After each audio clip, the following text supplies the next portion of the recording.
Boy, do I have a treat for you today. We're doing a 7-layer collaboration Mexican style pizzas.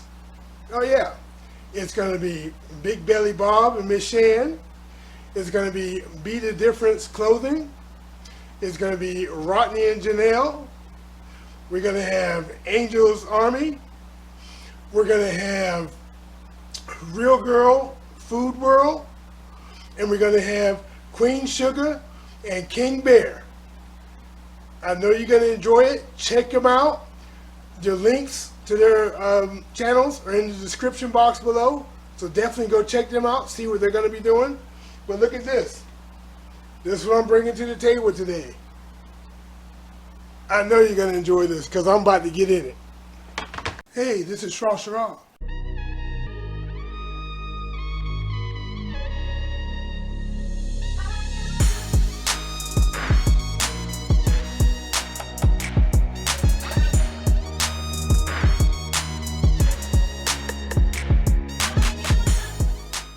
That's the best elevator music I ever heard.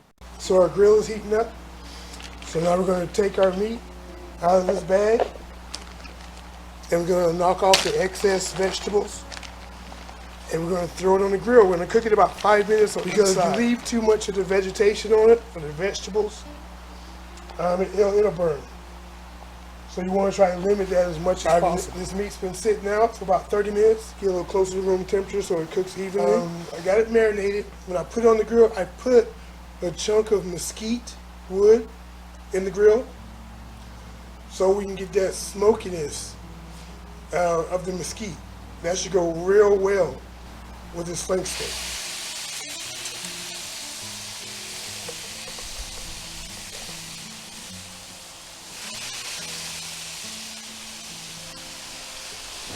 All right, let's give it 5 minutes. Okay, let's give these a flip.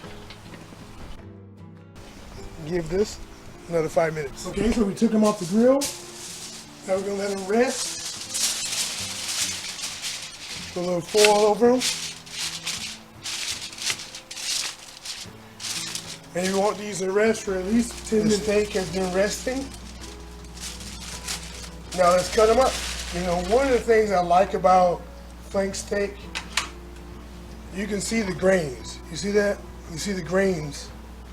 And you want to cut across the grains, or they say against the grain.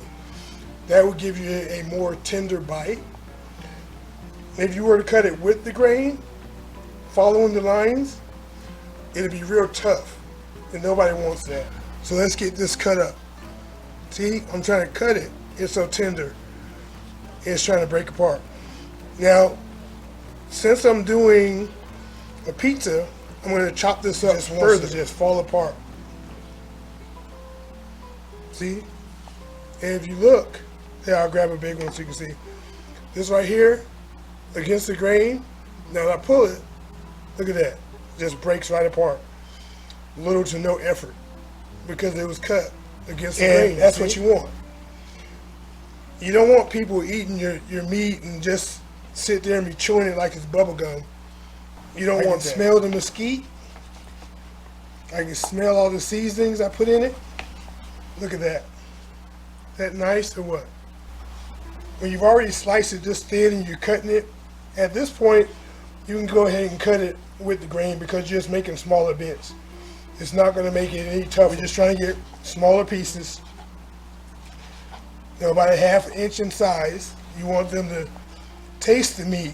You don't want them to choke on it because they got a mouthful, even though they're going to want to because it's delicious. And again, this is flank steak.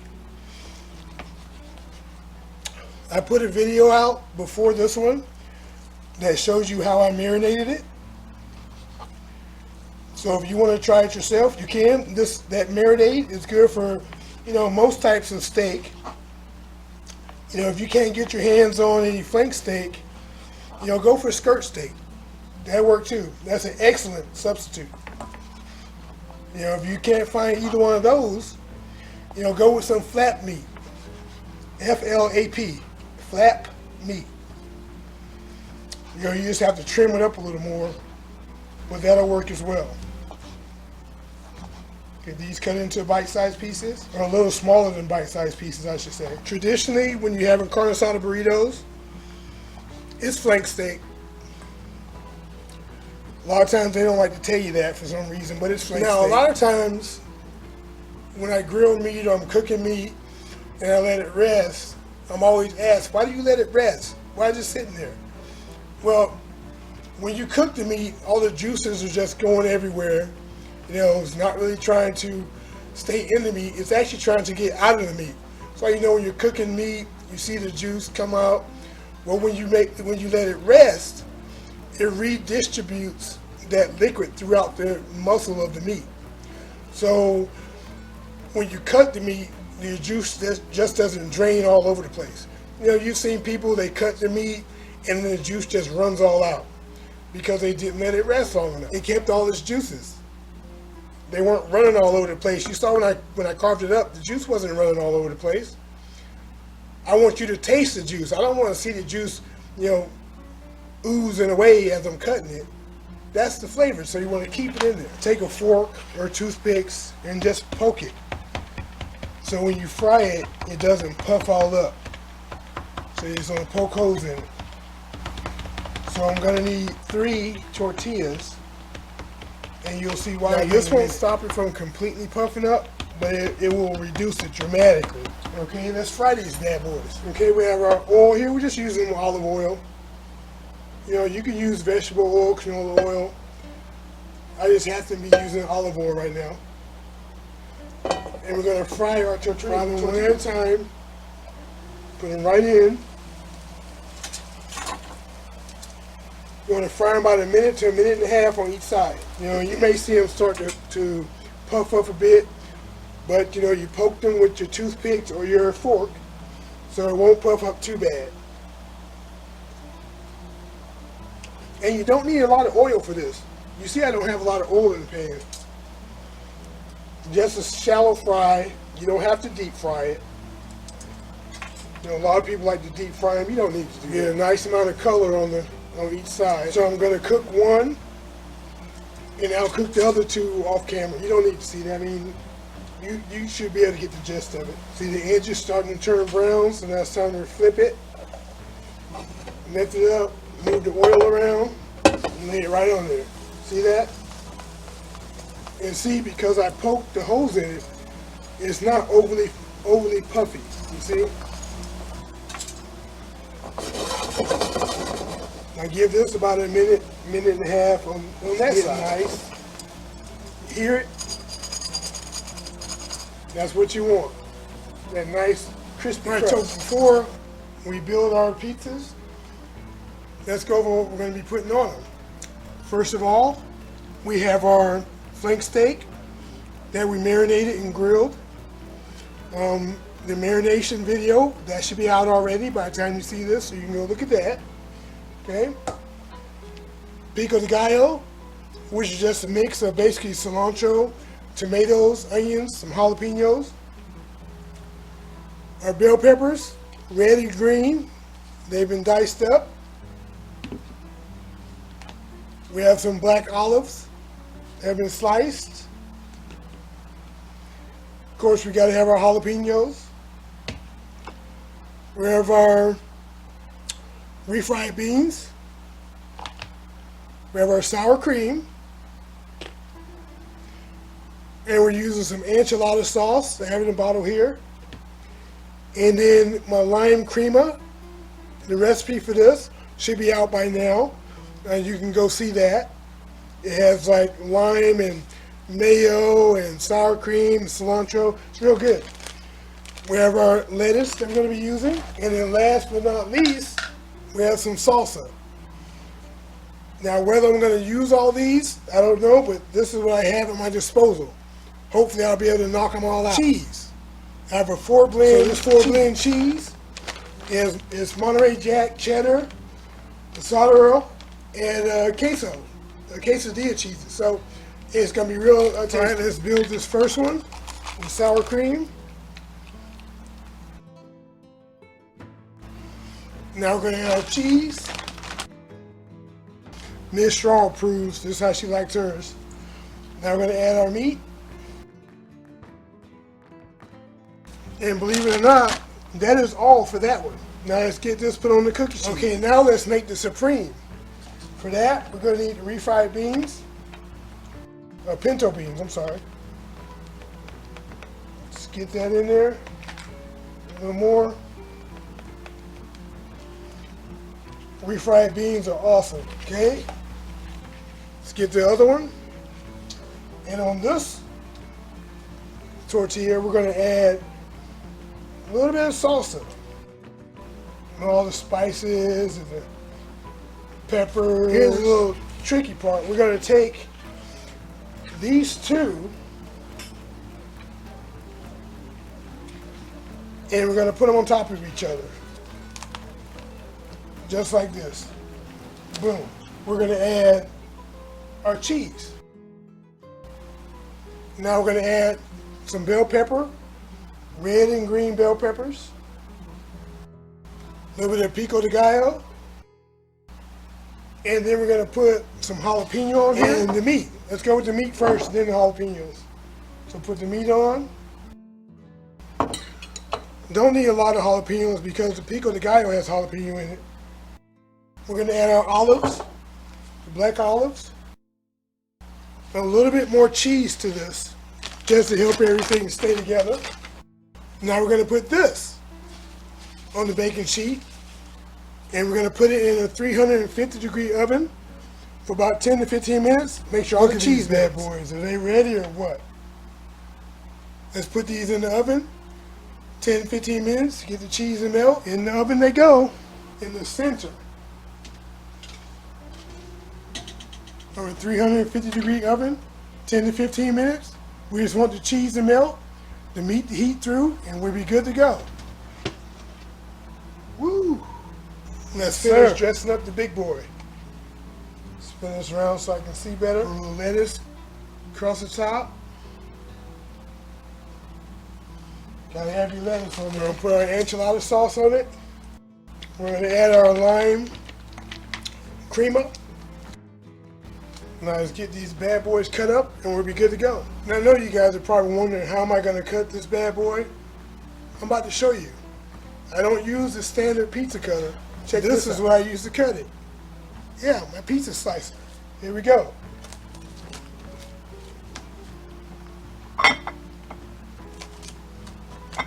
Done. Let's get this on the plate.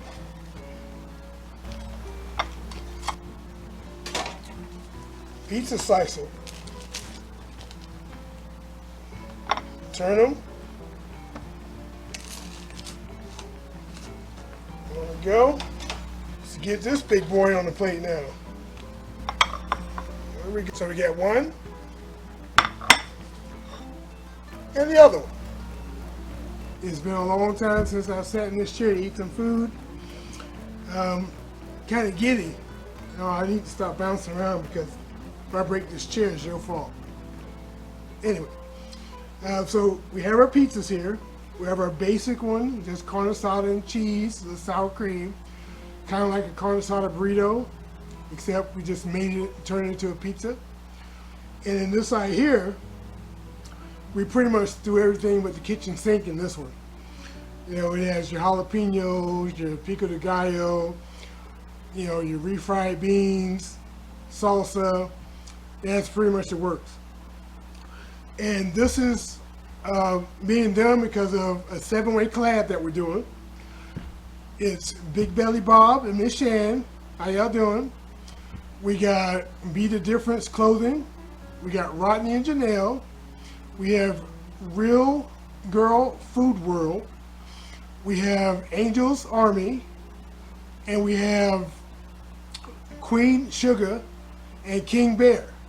So definitely go check their sites out. Check out what they do for this collaboration. Their links are in the description box below. Now let's give these a try. I got some taco sauce here. It's insignificant what kind it is. Well, let me try this basic one here. See what this tastes like.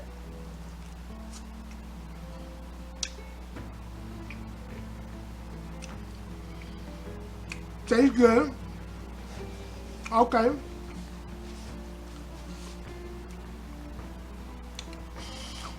Am I going to eat all this? No. I'll eat it throughout the evening, sure. But in one sit down, I'm not a big eater like that. Let me dip this in some of this sauce.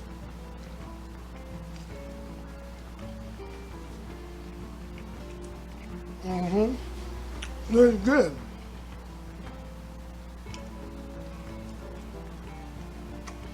Cheesy, meaty, sour cream is popping.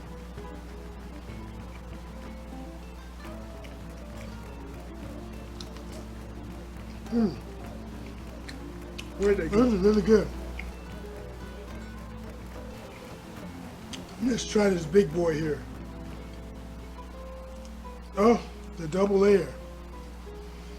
You know, see that? The double layer.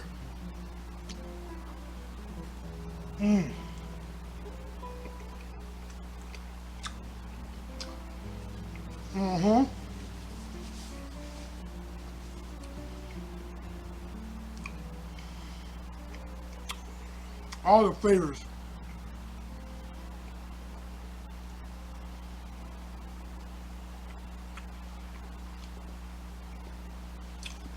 This one is neat.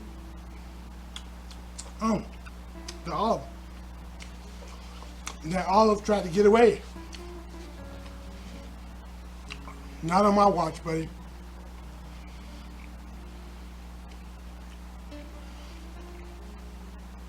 Bell peppers are good. Love the olive. Another bite.